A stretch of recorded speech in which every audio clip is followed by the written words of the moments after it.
కాంపిటేటివ్లో వాయిస్ని మనం ఆన్సర్ చేయాలంటే 5 స్టెప్స్ గుర్తుపెట్టుకుంటే ఈజీగా చేయొచ్చు.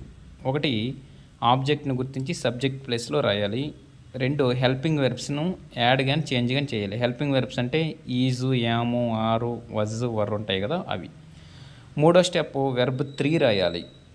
తర్వాత 4, బై అనేదాన్ని యాడ్ చేయాలి. ఫైనల్గా సబ్జెక్ట్ని తీసుకెళ్ళి ఆబ్జెక్ట్ ప్లేస్లో ఉంచాలి. ఇక్కడ ఎగ్జాంపుల్ చూస్తే కౌ గివ్స్ మిల్క్ అని ఉంది. కౌ అనేది సబ్జెక్టు, గివ్స్ అనేది వెర్బు, మిల్క్ అనేది ఆబ్జెక్ట్ అవుతుంది. సబ్జెక్ట్ ఆబ్జెక్ట్ని తారుమారు చేయాలి. తర్వాత యాక్టివ్ వాయిస్లో నుంచి పాసివ్ వాయిస్ అయినా లేదా పాసివ్ వాయిస్ నుంచి యాక్టివ్ వాయిస్లోకి మార్చినా ఐ ఉందనుకోండి మీలోకి మార్చాలి.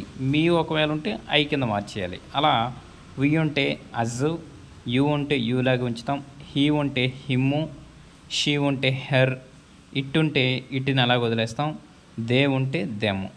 ఇవి మనం యాక్టివ్ వాయిస్ నుంచి పాసివ్లోకి, పాసివ్ నుంచి యాక్టివ్లోకి మార్చుకోవాలి. హెల్పింగ్ వెర్బ్స్ అంటే ఇవి ప్రజెంట్ టెన్స్లో ఈజ్, యామ్, ఆర్ వస్తాయి. పాస్ట్ టెన్స్లో వజ్, వర్, పాస్ట్ పార్టిసిపుల్లో బీన్ ఇలా వస్తాయి అన్నమాట. వీటిని మనం హెల్పింగ్ వెర్బ్స్ అని కూడా అంటాము. హ్యాజు, హ్యావ్, హ్యాడు, విల్లు, వుడ్ ఇవన్నీ కూడా helping verbs. Main important table ఇది. ఎందుకంటే ఇక్కడ ఉన్నటువంటి 5 మోడల్సే మనం మార్చేదన్నమాట యాక్టివ్ వాయిస్ నుంచి పాసివ్ వాయిస్లకి. ఒకవేళ ప్రజెంట్ టెన్స్ ఇచ్చాడు అనుకోండి యాక్టివ్ వాయిస్లో, పాసివ్ వాయిస్లో ఈజ్ కానీ, యామ్ కానీ, ఆర్ కానీ రావాలి. పాస్ట్ టెన్స్ కానీ ఇస్తే వజ్ కానీ, వర్ కానీ రావాలి.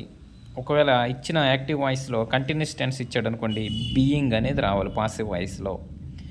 ఇచ్చిన యాక్టివ్ వాయిస్లో విల్లు, వుడ్డు, షెల్లు, షుడ్డు ఈ విధంగా కెన్ను ఇలాంటివి ఉంటే పాసివ్ వాయిస్లో అవి ఉంటూ వాటి పక్కనే బీ అనేది యాడ్ చేస్తాం. 5వ మోడల్లో హ్యాడ్ ఉందంటే హ్యాడ్ బీన్, విల్ హ్యావ్ ఉంటే will have been, would have ఉంటే వుడ్ హ్యావ్ బీన్, హ్యాజ్ ఉంటే హ్యాజ్ బీన్, హ్యావ్ ఉంటే హ్యావ్ బీన్. అలా యాక్టివ్ వాయిస్లు ఏమి ఇచ్చాడో వాటిని పాసివ్ వాయిస్లోకి ఈ విధంగా మనం మార్చుకోవాలి. ఈ 5 స్టెప్స్ కానీ మనకు గుర్తుంటే మనం ఈజీగా ఆన్సర్. ఈ 5ంటికి 5 రకాల ఎగ్జాంపుల్స్ చెప్తాను. మీరు ఆ ఎగ్జాంపుల్స్ కానీ చూసారంటే ఇంకా మీకు ఈజీగా గుర్తుంటుంది. చూడండి ఇక్కడ ఇది మోడల్ నెంబర్ 1, పీపుల్ ఎలక్ట్ ఏ లీడర్ అంటే ప్రజెంట్ టెన్స్లో ఉంది. సో దీన్ని ఏం చేయాలి, ఏ లీడర్ ఆబ్జెక్ట్ని సబ్జెక్ట్లో రాసుకోవాలి. ఏ లీడర్ ప్రజెంట్ టెన్స్లో యామ్, ఈజ్, ఆర్ రావాలి. యామ్, ఈజ్, ఆర్ అని ఇక్కడ సింగులర్ కాబట్టి ఈజ్ రావాలి. ఏ లీడర్ ఈజ్ వెర్బ్ 3 రాసుకోవాలి. ఎలక్టెడ్ బైని యాడ్ చేసుకోవాలి. Elected by people. A leader is elected by people. ఈ విధంగా యామ్, ఈజ్, ఆర్ సంబంధించిన మోడల్ 1 అని గుర్తుపెట్టుకోవాలి. ఇది చూడండి సెకండ్ మోడల్. ఇది పోస్టెడ్ అని ఉంది కదా, అంటే వెర్బ్ 2 ఉంది కాబట్టి ఇది పాస్ట్ టెన్స్. పాస్ట్ టెన్స్ అర్థం ఏంటి, వజ్ కానీ వర్ కానీ రావాలి.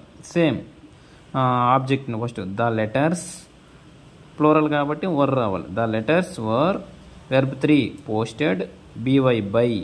దే వచ్చినప్పుడు మనం ముందే చెప్పుకున్నాం, దే వస్తే ఎలా మార్చుకోవాలి, దెమ్ కింద మార్చుకోవాలి. కాబట్టి రైట్ ఆన్సర్ ఏమవుతుంది, the letters were posted by them. చూడండి answer, the letters were posted by, అక్కడ దే వచ్చింది కాబట్టి ఇక్కడ దెమ్ కింద మార్చేస్తాం. తర్వాత మోడల్ నెంబర్ 3 ఇది. హీ కెన్ స్పీక్ ఇంగ్లీష్ ఇచ్చాడు. కెన్ ఇందాక అప్పుడే చెప్పాను మీకు, కెన్ వచ్చినా, కుడ్ వచ్చినా, విల్ వచ్చినా, వుడ్ వచ్చినా దానికి అది అలాగే ఉంచేసి దానికి బి అనేదాన్ని యాడ్ చేయాలి అని.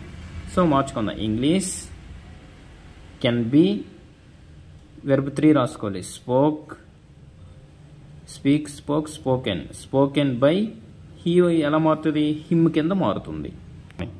ఇంగ్లీష్ కెన్ అలాగే ఉంచేసి బి యాడ్ చేసాం. Can be verb 3 spoken by he ఎలా మారింది, హిమ్ కింద మారింది అనమాట. English can be spoken by him.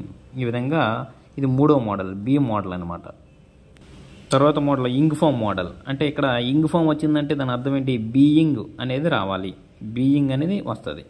ఇందుకోసం మనం ఆబ్జెక్ట్ని సబ్జెక్ట్లో రాసుకోవాలి. లంచ్ అనేది రాసుకుంటాం. లంచ్ ఈజ్ బీయింగ్, అదే పెట్టుకొని బీయింగ్ పెట్టుకొని వెర్బ్ 3 ప్రిపేర్డ్ బై, షీ అనేది ఎలా మారుతుంది, హర్ కింద మారుతుంది. లంచ్ ఈజ్ ఇంగ్ ఫామ్ ఉంది కాబట్టి బీయింగ్లోకి మార్చుకోవాలి. Being verb 3 prepared by, she అనేది హెర్ కింద మారింది. ఈ విధంగా బీ ఫామ్ ఒకటి, బీయింగ్ ఫామ్ ఒకటి. చివరి మోడల్ చూస్తే షీ హ్యాడ్ ఉందన్నమాట. హ్యాడ్ ఉంటే ఆల్రెడీ మనం చెప్పుకున్నాం. హ్యాడ్ ఉన్నా, హ్యావ్ ఉన్నా, హ్యాజ్ ఉన్నా ఏమొస్తుంది దీనికి? బీన్ అనేది యాడ్ అవుతుంది. Been. So the thief had been, verb 3 seen. By షీకి ఏం పెట్టుకోవాలి? హెర్ పెట్టుకోవాలన్నమాట. హ్యాడ్ బీన్ అనేది రావాలి. ద థీఫ్ హ్యాడ్ బీన్ రావాలి, వెర్బ్ 3 సీన్. బై షీకి హెర్ అనేది రావాలి. అంటే మనం ఈ 5 మోడల్స్ గుర్తుపెట్టుకోవాలి. ప్రజెంట్ టెన్స్ అయితే యామ్, ఈజ్, ఆర్ రావాలి. సింగులర్ అయితే ఈజు, ప్లూరల్ అయితే ఆరు. పాస్ట్ టెన్స్ అయితే సింగులర్ అయితే వాజ్, ప్లూరల్ అయితే వర్రు. ఒకవేళ అది ఇంగ్ ఫామ్ అయినట్లయితే ఖచ్చితంగా బీయింగ్ అనేది మనం పాస్ట్ టెన్స్లో రావాలి. ఇలా విల్లు, వుడ్, షెల్, షుడ్ ఇలాంటివి ఏవైనా ఉంటే వీటికి ఇవి ఉంచి వీటికి బీ యాడ్ చేస్తాం అన్నమాట. Can be, will be, would be అని యాడ్ చేస్తాం. ఇప్పుడు మనం చెప్పుకున్నట్టు హ్యాడ్ వచ్చింది అనుకోండి, హ్యాడ్ బీన్. విల్ హ్యావ్ వస్తే విల్ హ్యావ్ బీన్ అని మోడల్ వస్తుంది. అంటే be, been, being, is, am, are, was, were. ఈ 5 మోడల్స్ మనకి వాయిస్లో ఉంటాయి.